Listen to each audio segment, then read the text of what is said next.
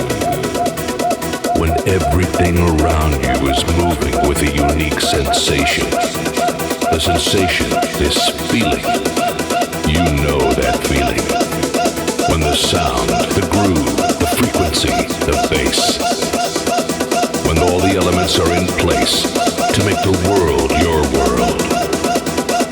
Welcome, welcome, welcome, welcome, welcome, welcome, welcome to the lab.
something for your mind, your body, and your soul. It's the power to arouse curiosity, the purpose, the goal which one acts on. A journey of force, hot like the sun and wet like the rain. Rhythmic movements in unison with others prolong an act of sensation with no limits or boundaries.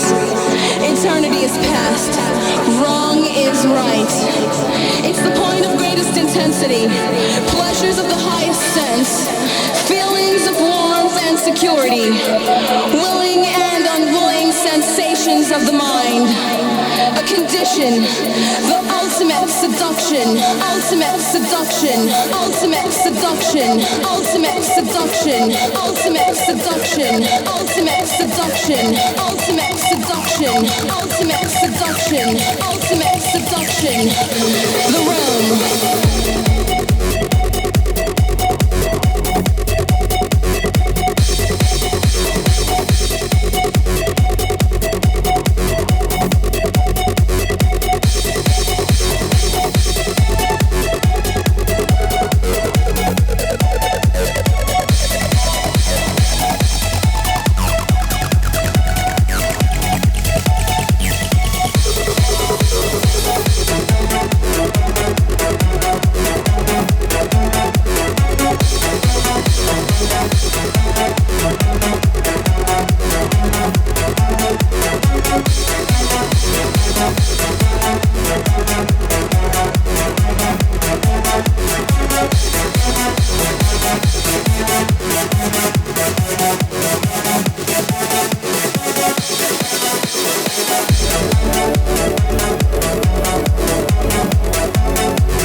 Merci Joachim. My Music by Cocteau devient votre moment de découverte musique. Parlez-en autour de vous, partagez ses talents, faites-le savoir, vos réactions, vos commentaires, vos idées d'invités sont les bienvenus. On garde la connexion.